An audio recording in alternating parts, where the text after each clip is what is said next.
Hello team, welcome back to another video. We have spoken about how to jump from a graphic designer into a UX designer, and we've also spoken about how to become a product designer coming from a UX design background. Today we're going to talk about how to jump from a junior product designer into a senior product designer.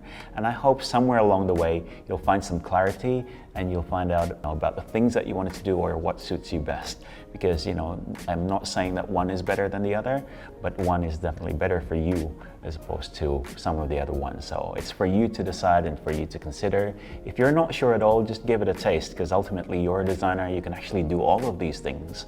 And so just give it a try and see as you go in the job. So first, let's talk about the difference between a junior and a senior product designer. This can be quite subjective, but I'm talking in general.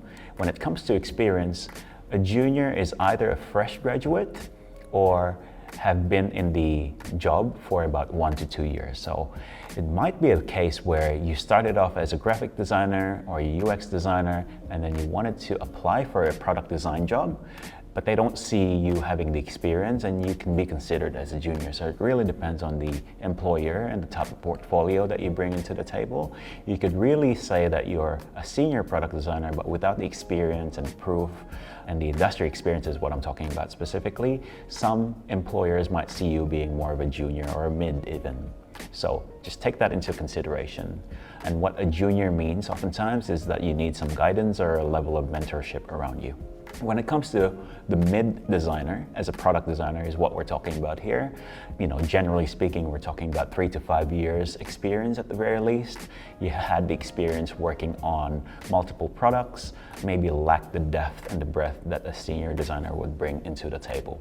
If we talk about senior designer, at the very least, you're going to be looking at about 5 to 7 years of experience in the job, having the experience working on multiple products with different levels of complexities and possibly more than one industry vertical as well. Let's talk about the design skills. What's the difference between a junior and senior? A junior designer will have foundational knowledge of design principles, process, and strategies. So when it comes to product design, unlike graphic or UX, there is a deeper connection between the design process and the strategy around what the business is trying to do, or what the marketing team is trying to do, or what the development team is trying to do. There's a bit more of a holistic approach when it comes to product design. And of course, proficiency in the tools is a must as well when you're a junior, so no one is going to teach you on how to use Figma. Those are like things that are expected that you would already know, or you would find out yourself, or even if you need some guidance, it's minimum guidance. It's more like tips, tricks, practicality, productivity tips that would come from your senior, as opposed to teaching you how to use the tools. As a senior designer, you would have advanced knowledge when it comes to user-centered design principles. So user research, you can extract meaningful insights from a lot of data and research, and then translate that into a substantial, solid product design. Let's talk about responsibilities quickly. Junior designers have a smaller design area to look after generally. They don't look after the whole product.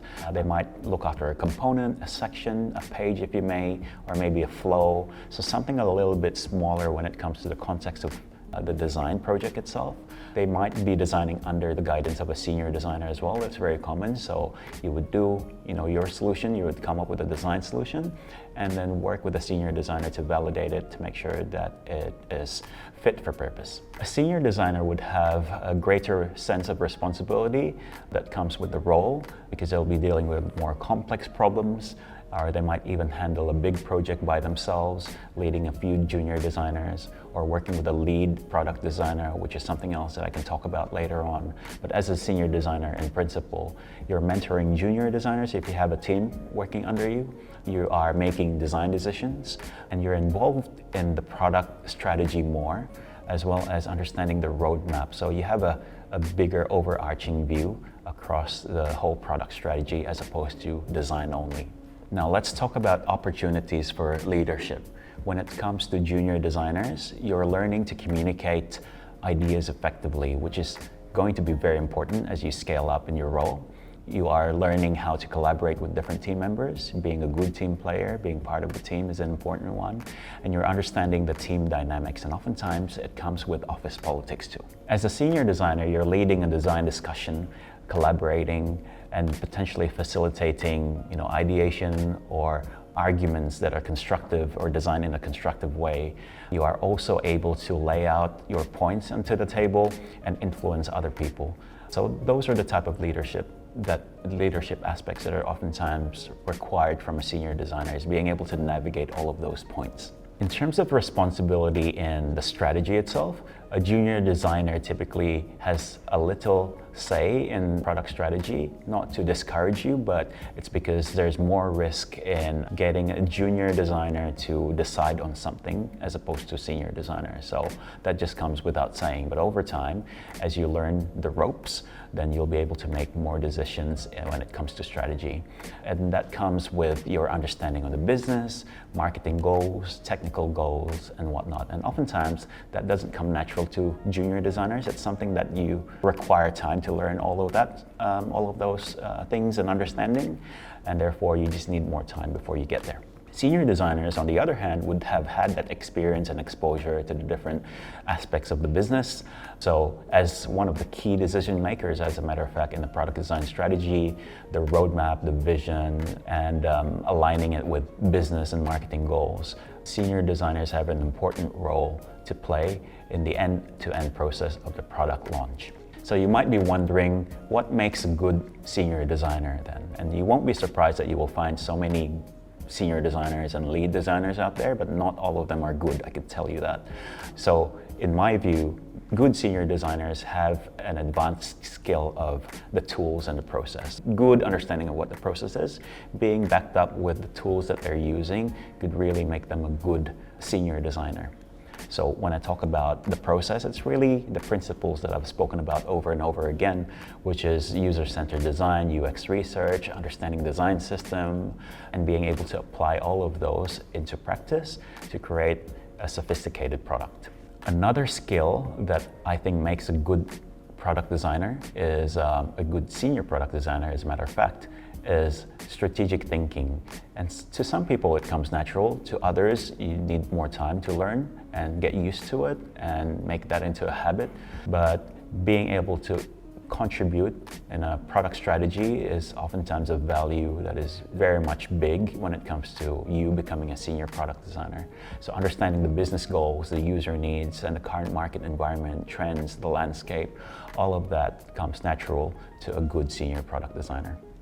Creative problem solving is a very important thing to have when you are becoming a senior product designer, because you would be guiding your team members, your junior designers, to problem solve, come up with approaches and ideas into how to solve a complex problem that is oftentimes quite vague, and you got to manage a lot of stakeholders' perspective as well.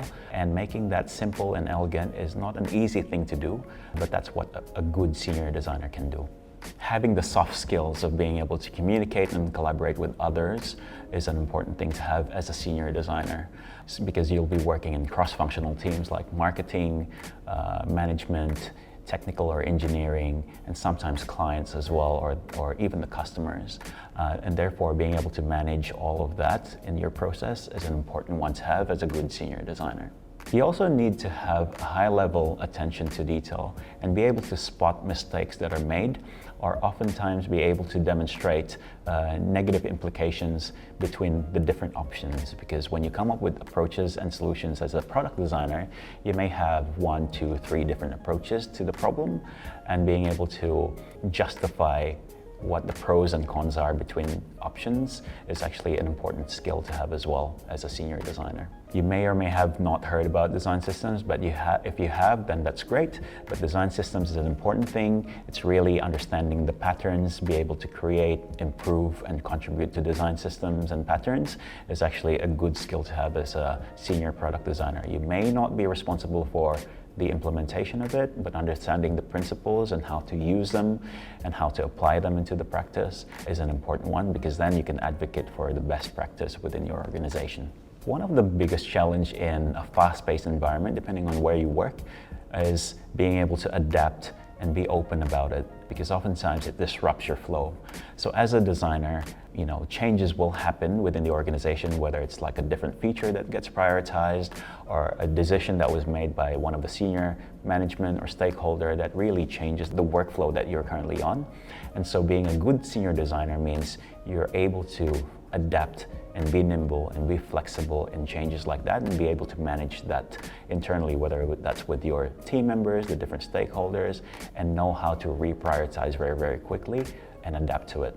That really brings you to the potential of you becoming a greater leader in the future as well. And finally, always learn. And so good senior designers will constantly learn about how to improve their craft or follow the industry and market trends and news, and therefore they can advocate for new ideas, new approaches, new tools in fact, and be able to bring that as an added value to the rest of the team within the organization. Like our previous videos, I want to talk about the salary, and this is us recording this in 2023. I'm based in Australia, so this is kind of based on data around me. But if we talk about the difference between a junior product designer and a senior product designer, just based on Glassdoor data, in Australia, a junior starts at about $75,000, and a senior could go up to $140,000 in Australian dollars. In the US, based on ZipRecruiter, I'm seeing junior designers are getting somewhere between US dollars, $55,000, and senior designers can go up to $150,000, $149,000. So you might be asking yourself, because a lot of people are not patient, and I can understand that, but really it takes me 3, 4, 5 years to get there. Now you might be wondering, Alvin, is there any way for me to speed up the process into becoming a senior designer more quickly? There are a couple of ways that you might be able to do. The first thing is get really good at understanding what your users want, because ultimately, if you have empathy and be able to use that, whether it's for your users, which comes first oftentimes, and then understanding stakeholders, the product managers, the people that you work with, you will get a lot of insights and be able to use that in an analytical and objective way when you're designing or coming up with ideas for your project. So having that skill, it's a soft skill, it's an intangible one, but if you have that, that's one way for people to look at you and go, oh wow, there's potential in this girl or this guy, that you could potentially jump up the process quite quickly. Continually to upgrade your design skills as well. So as a product designer, you're quite close with the tools, and especially if you're currently a junior. So knowing best practices, practical ways into how to tackle your design challenges on the tools, keep improving your craft when it comes to user-centered design, and really just mastering all of that is one way for you to jump up the ladder quite quickly. The other thing is, it sounds obvious, but you can network, find a mentor, whether it's within the organization or somewhere else, or other companies that you look up to. Find out the things that they would have taught themselves if they were a junior designer, things that they feel have brought them to where they are. I think if you understand that quite early on in your career as a junior product designer, then that will help you speed up the process as well into you becoming a senior product designer. And I've always said this, but keep up with industry trends. Always look for your competitors or your peers or your colleagues and see what they're doing. See and find inspirations outside of your industry as well. So if you're in, if you're in or if you're in product design for travel, don't hesitate to look at other things like service or e-commerce or construction or any other things, or healthcare, because oftentimes you find inspiration that you could bring into your work that is still relevant as well. And don't be afraid to put your hand up, whether it's really just giving ideas, opinions, or even spotting mistakes. Oftentimes junior product designers are too scared to say that looks wrong or that doesn't feel right. Don't worry about that, just say it, because that will give you the opportunity to shine, because otherwise you won't know. Don't hesitate to take on more challenges as well in your projects and in your work. You can speak up to your senior designer or your manager or your product owner, whoever that is, but just say that you wanted to take on more responsibility, even if it's just adding another component to your scope of work. or adding more complexity into your body of work, don't hesitate to say things like that, because if you don't ask, the opportunities will take longer to come. Shine through your leadership skills as well. So if you know that you have a knack for leadership and you're a people type of person, take the initiative to coordinate your team without having to be too bossy, of course, but then, when there's an opportunity, try to participate and potentially facilitate any type of discussions as well. That could really take you up the ladder quite quickly if someone notices that you have that skills with you. You can take courses, certificates that are highly rated or relevant to your career. You can ask other people as well, because a lot of people have gone through what you have gone through, which is trying to upskill and learn more. So see what they've done, see what works for them, what courses are good, and then you can start from there too. As always look after your portfolio, build a strong one, update your portfolio. If you're a graphic designer or if you're a UX designer, add more processes that makes you look and feel more like a designer. If you are a junior designer, then add more complexities in the portfolio. Just don't hesitate to highlight the things that you have done that is more senior designer-like in your portfolio. That will really help highlight your capability as well. I wanted to remind you to always network and connect with people in the industry, join communities, events, sign up to LinkedIn newsletters, because sometimes through things like that you get invites to webinars or whatnot. So don't hesitate to follow things like that, because that will always help you too. The other thing that is actually quite important is for you to be able to accept constructive feedback and be able to improve because you understood what the feedback is. A lot of people are not very good in listening to feedback because it hurts their feelings. And me being a designer myself, I know what it feels like to be hurt when someone tells me that my design looks bad or my approach isn't quite up to scratch. But being able to accept that constructive feedback, take the positive points out of it, and be able to improve is actually a good skill to have as well. And this is oftentimes underrated, but I can't stress enough how important it is for you to stay professional. And what does professional mean? Being professional means you're punctual, you really care about the work that you put out there, you're accountable to what you've done or what your plan is, you care about the people that work around you, you show up, you deliver, that sort of thing. So that's what being professional means. And if you can do that, then there's a good chance that leadership and opportunities will definitely come to you. All right, now that we've got to the end of this series, you might be asking yourself as well, because you're a great person, you have ambition, and you know that you wanted to always learn and do better in life. You might be asking yourself, now what? Like, now that I'm a senior designer, what else is my pathway? Where do I go from here? I've had so much success becoming a senior designer that I want to do more. I want more challenges. So the things that you could look into are probably becoming a lead. If your organization is big enough and there's opportunity to be a supervisor in a larger team, then being a lead product designer is probably one option, if that is an option within the company. Becoming a design manager, like these terminologies interchange every now and then, but essentially a manager to the design department. If you wanted to explore other things more than just design and wanted to have a bigger stake in the product, becoming a product owner is one pathway as well, or becoming a product manager, managing the whole life cycle of a product is another thing that you could look into as well. And somewhere down the line, I have plans on creating a video about product managers, and therefore you could understand what the difference is between product designer and product manager.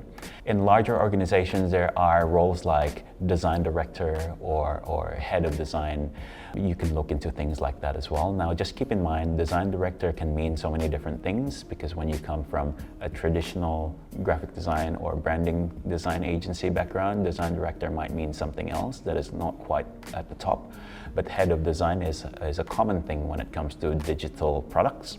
And you've probably heard of this term before, but being a design evangelist is one thing that big companies have oftentimes, especially in enterprise and corporate level companies, is for you to be the evangelist of a design approach, design thinking, that sort of stuff.